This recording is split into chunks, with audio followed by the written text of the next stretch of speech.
Latinos en Canadá.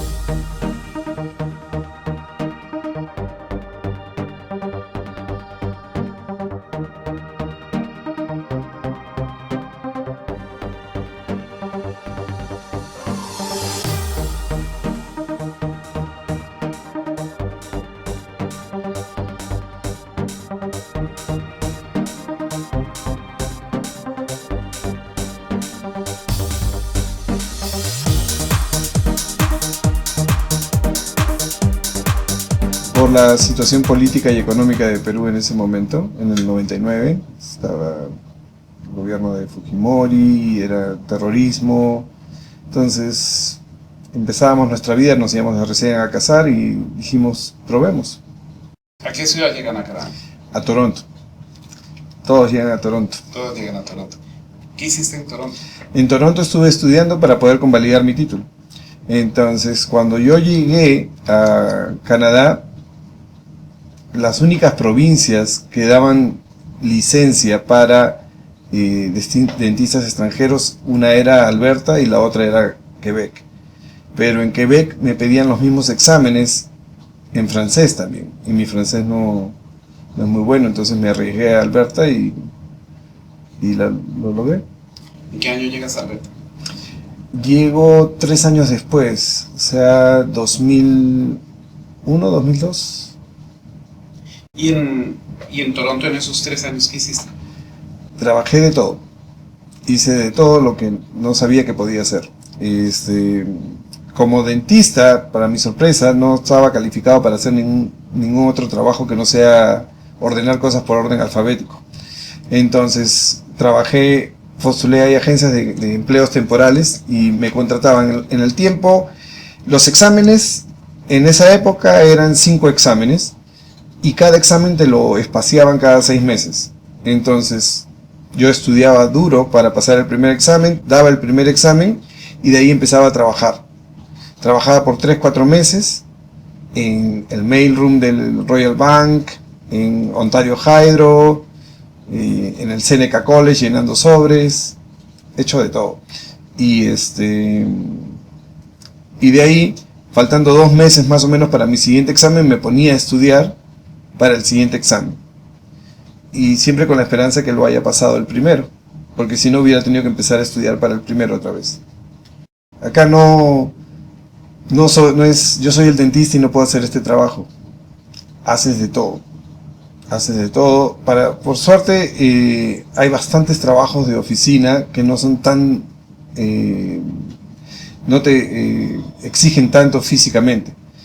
Pero sí tienes que hacer casi de todo. No puedes tener prejuicios y tienes que tener un plan, un objetivo al final. La fuerza o lo que nos motivaba a nosotros es que yo sabía a dónde quería ir. Y entonces esa era mi meta y no importaba qué trabajos tenía que hacer para llegar a eso. Y teníamos que subsistir porque la vida acá es cara.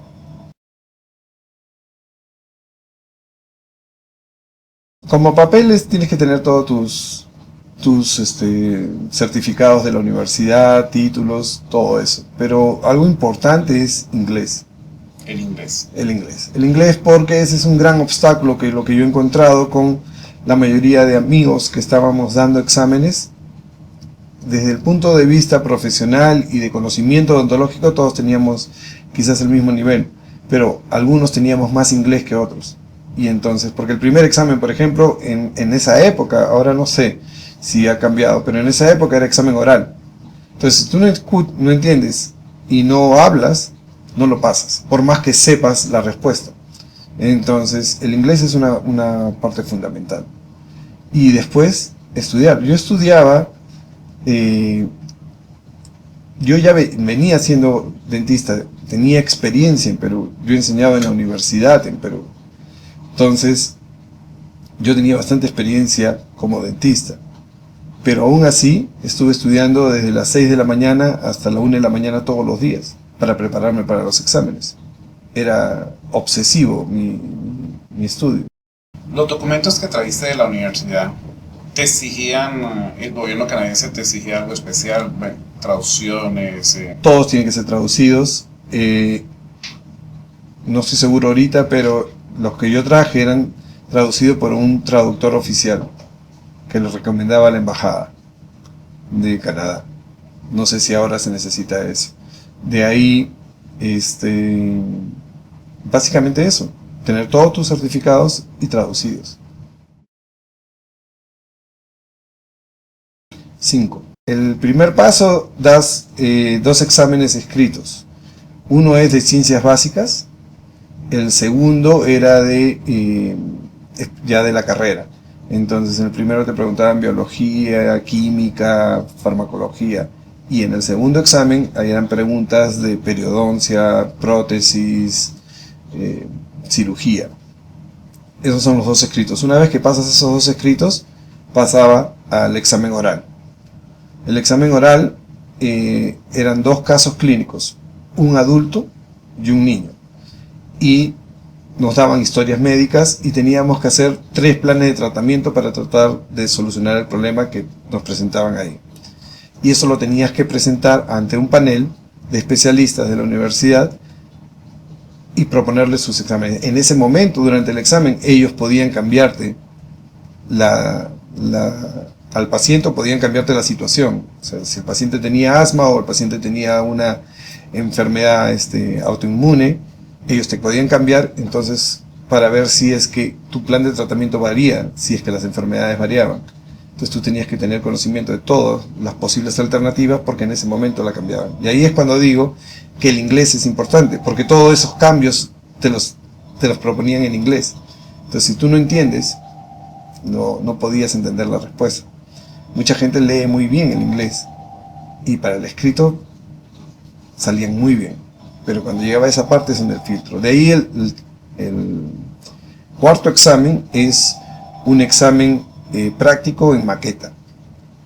Tienes que aprender, por ejemplo en Perú nosotros no utilizábamos maquetas de plástico. Entonces cuando tú preparas un diente en plástico es distinto que en diente natural. Entonces tuve que tomar cursos y aprender a preparar plástico. Entonces te piden preparar coronas, parciales removibles, enfilar dentaduras completas, hacer cirugía en un tipodón, hacer unos ciertos cortes, hacer tratamientos de conducto, dientes anteriores, curaciones de resina y de amalgama. Y el siguiente examen es con pacientes. Tienes que traer tus pacientes y ese era uno de los grandes obstáculos. Porque como no somos dentistas no podemos entrar a ningún consultorio a examinar a los pacientes y no te dan ni siquiera una licencia temporal para tomar radiografías, para poder chequear los casos para ver si coincidían con lo que piden. Entonces tenías que pagar a un dentista para que le tome las radiografías, para que tome. Entonces en tu costo de vida está el costo del examen y encima el costo de estos pequeños exámenes y cosas, más los materiales que tienes que comprar para hacer las curaciones. ¿En qué año tomó sus exámenes? Del 99 hasta el 2000. En aquella época, ¿cuánto costaba? 21.000, 22.000 dólares, porque costaba casi entre materiales y cursos. Los exámenes costaban algo de 2.000 dólares cada uno y el último creo que era 4.000 dólares y aparte de eso los materiales que tenías que tener y tomabas cursos paralelos para poder pasar esos exámenes.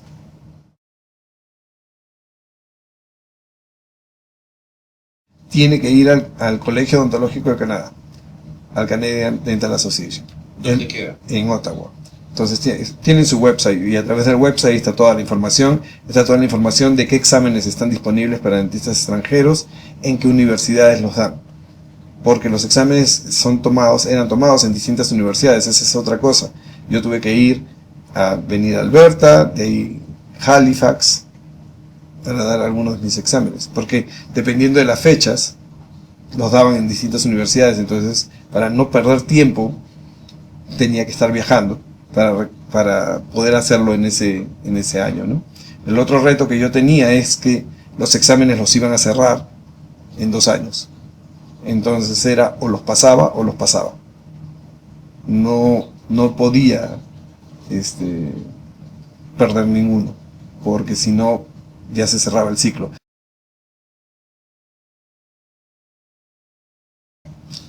Como odontología per se, nada. Como administración, bastante diferencia. Primero, por ejemplo, en Perú, que es la única experiencia que yo tengo, no se manejaban en esa época tantos seguros. Acá todo es con seguros. Entonces tienes que tener todo un sistema de administración para poder comunicarte con los seguros y tener la información rápida para el paciente para saber qué le cubre y qué cosa no cubre dentro de su plan de seguro.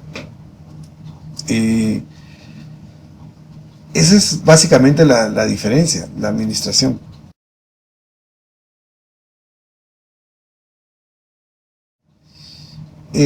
Varía entre unos $300.000 hasta el cielo es el límite, puede ser unos 2-3 millones de dólares. El paciente canadiense es receptivo frente a un odontólogo extranjero. Oh, sí, no tenía ningún problema. Los pacientes más... Lo que pasa es que la cultura odontológica en Canadá es espectacular. Entonces, los canadienses desde niños van a hacerse sus limpiezas, a hacerse sus tratamientos, sus chequeos. Es parte de su rutina. Entonces, cuando ellos hacen sus presupuestos de vida, incluyen dentista. En nuestra cultura no es tan metódico eso. Entonces, nosotros tendemos a ir cuando algo nos molesta, no por si acaso. Entonces, no he tenido ningún problema con ser peruano y atender pacientes canadienses, absolutamente. Es más, le da hasta cierta gracia mi acento.